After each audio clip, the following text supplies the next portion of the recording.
Bonjour, je suis Virginie Rigour, je suis pédiatre en réanimation néonatale et le médecin responsable du lactarium régional d'Île-de-France, la banque de lait, qui distribue le lait pour la nutrition des nouveau-nés les plus vulnérables. Et dans ce cadre, j'ai le plaisir de vous faire un cours sur l'impact de la pollution sur la santé de l'enfant, une question cruciale dans les 1000 jours.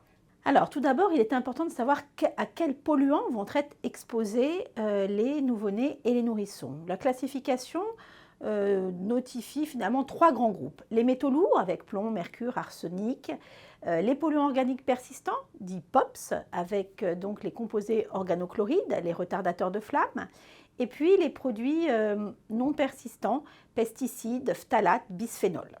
Chaque polluant peut venir d'une source qui va être différente et auquel l'enfant peut être donc exposé en fonction de ses conditions de vie. Les métaux lourds, du coup, type mercure, sont fréquemment présents dans l'alimentation et entre autres dans les poissons et surtout les poissons de la fin de chaîne alimentaire, le plomb dans les peintures, les explosifs, les batteries, l'arsenic dans l'eau et le sol ou par l'utilisation des pesticides et le cadmium dans cigarettes, fruits de mer, spiruline.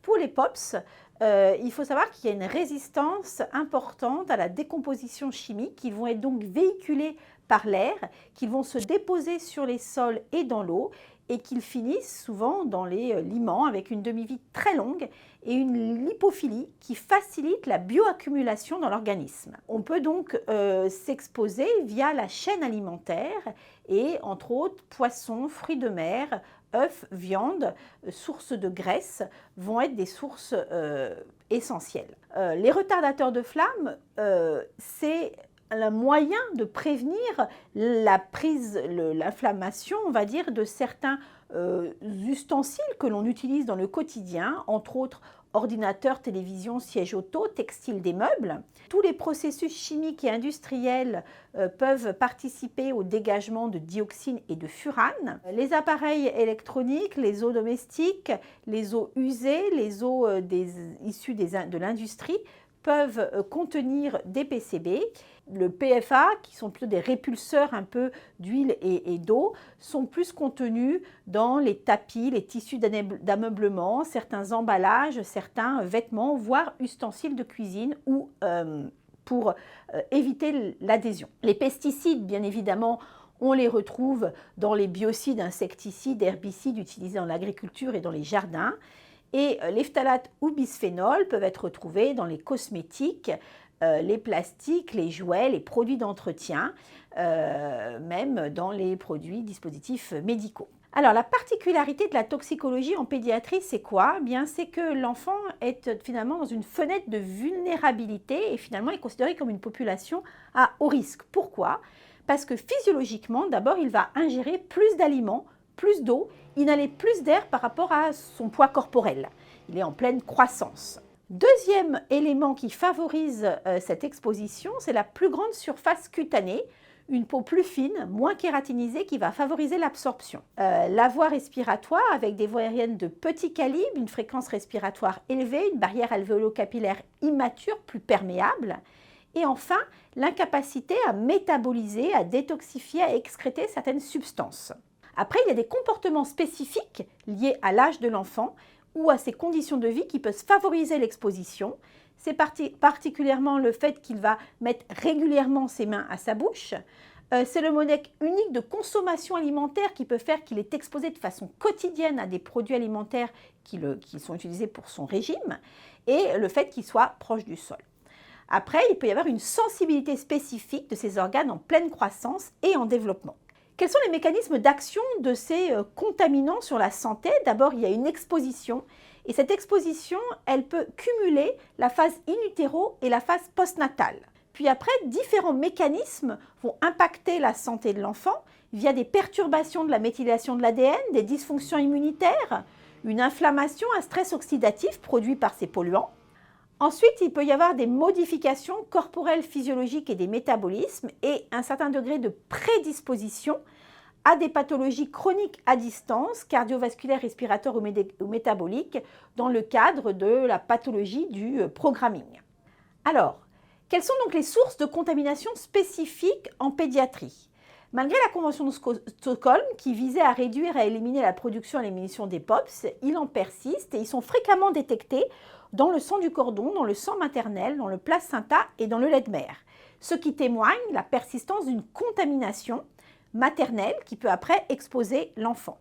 L'enfant est exposé aussi, on l'a dit, in utero, via le lait maternel, via son alimentation, puis via le milieu extérieur et intérieur dans lequel il vit, air et contact. Dans les diapositives suivantes, je vais vous montrer quelques exemples d'exposition. Premier exemple concerne le taux moyen en dioxine dans les aliments de la petite enfance. Et là, vous avez un tableau comparatif qui vous montre la concentration en dioxine de différents aliments auxquels peut être exposé l'enfant, lait maternel, lait infantile, petits pots, céréales, crustacés.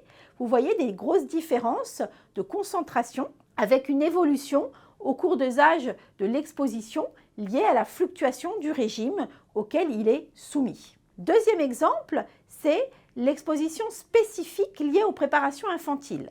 En effet, sur la diapositive précédente, vous avez vu que les taux en dioxine pouvaient être un peu plus supérieurs dans le lait maternel aux préparations infantiles. Pour autant, les préparations infantiles exposent l'enfant à de nombreux polluants.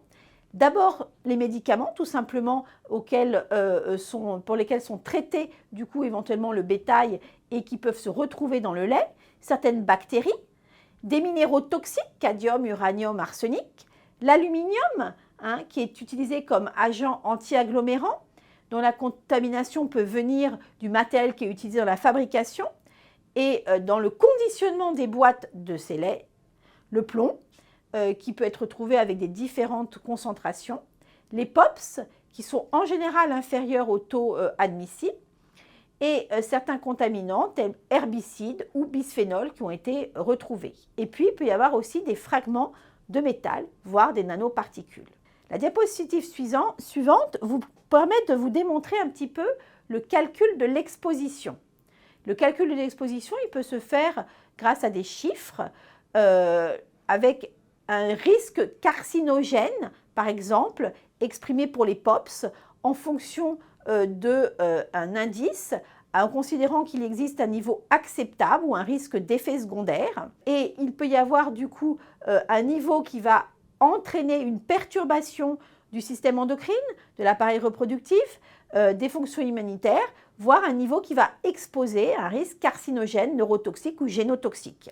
Alors, les conséquences sur la santé de l'enfant, quand on reprend les différentes données de la littérature, elles sont classées finalement en conséquences sur la croissance, risque de prématurité, conséquences sur le neurodéveloppement, conséquences sur l'appareil respiratoire et les fonctions immunitaires, et au-delà, conséquences sur la croissance, la prise pondérale de l'enfant. On remarque que la plupart des polluants extérieurs de l'air que l'on respire peuvent favoriser des prématurités ou des retards de croissance, mais aussi, plus tard, des troubles respiratoires et des pathologies immunitaires. Pour les métaux lourds, ça va être essentiellement des conséquences sur le neurodéveloppement. Pour les PCB aussi, le neurodéveloppement est vraiment le risque qui est notifié, mais il peut y avoir aussi des retards de croissance, voire des prématurités induites. Pour les pesticides, c'est aussi le neurodéveloppement. Et donc, globalement, si l'on classifie un petit peu quels sont les polluants qui vont avoir un impact sur la croissance fœtale, qu'est-ce qui a été prouvé? Ce qui a été prouvé, c'est que les PCB et les polluants aériens peuvent avoir un impact. À l'inverse, il n'y a pas eu d'implication confirmée pour les organochlorides, les phtalates, les pesticides, les autres POPs. Pour le neurodéveloppement, ça peut être des anomalies du développement, et là, il y a vraiment un rôle majeur des pesticides, des polluants atmosphériques, entre autres sur le développement psychomoteur, et des métaux lourds avec un impact sur les coefficients de développement.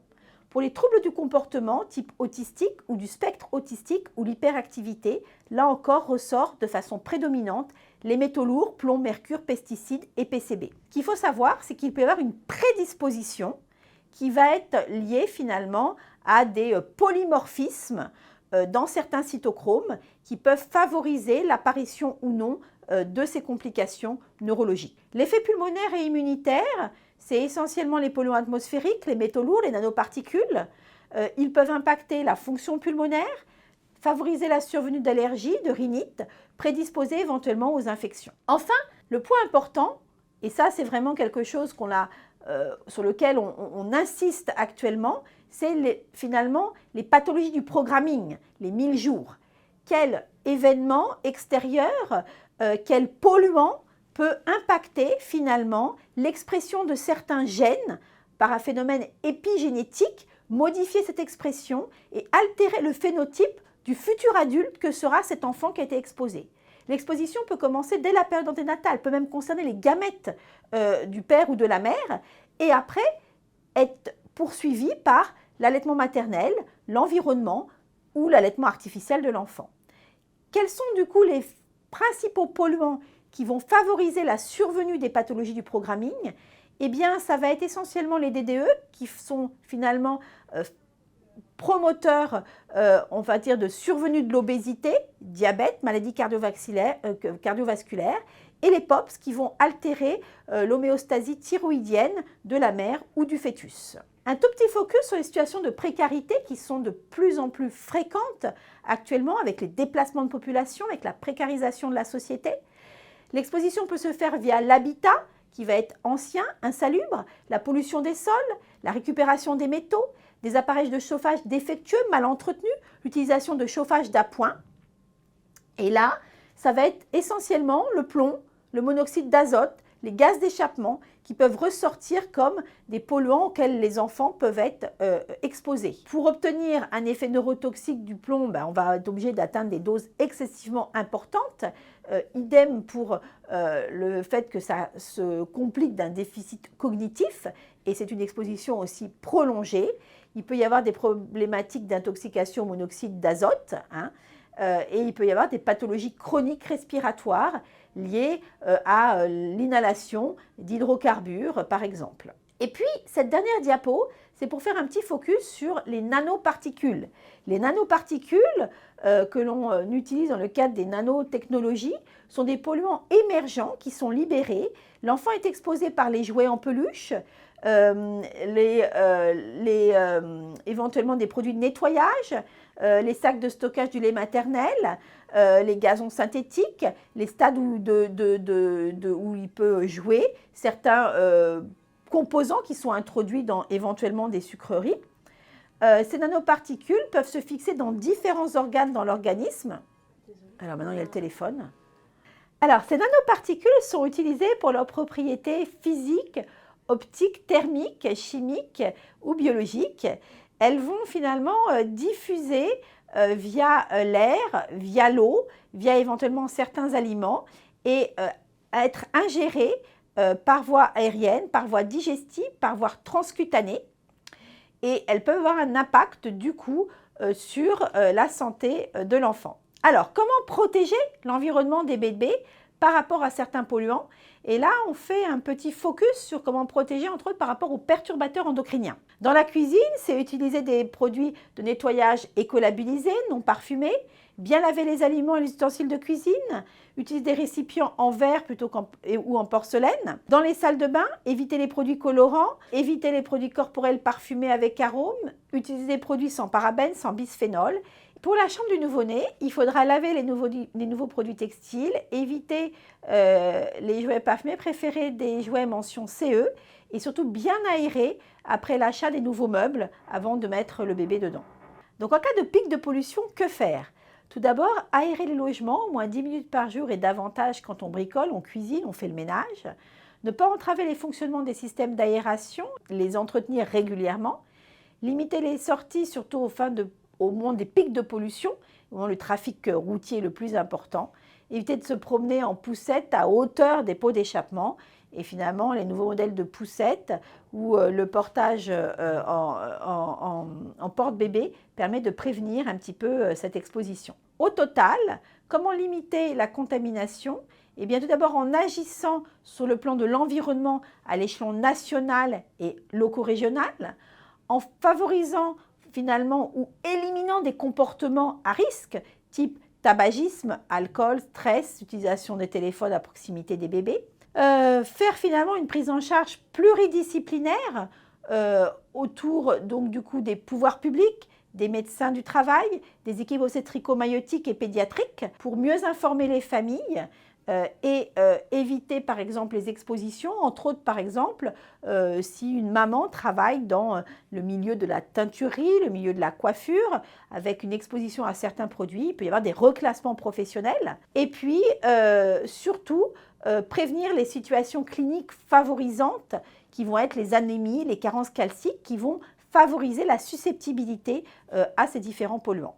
Dans les perspectives, eh bien, c'est peut-être plus tard des biomarqueurs d'exposition pour mieux définir ce fameux exposome auquel nous sommes exposés, sachant que l'interprétation restera de toute façon difficile puisqu'il y a des polluants non persistants dont l'exposition est difficile à caractériser car la demi-vie est courte, qui sont rapidement éliminés, hein, et avec des effets, on va dire, plus obscurs.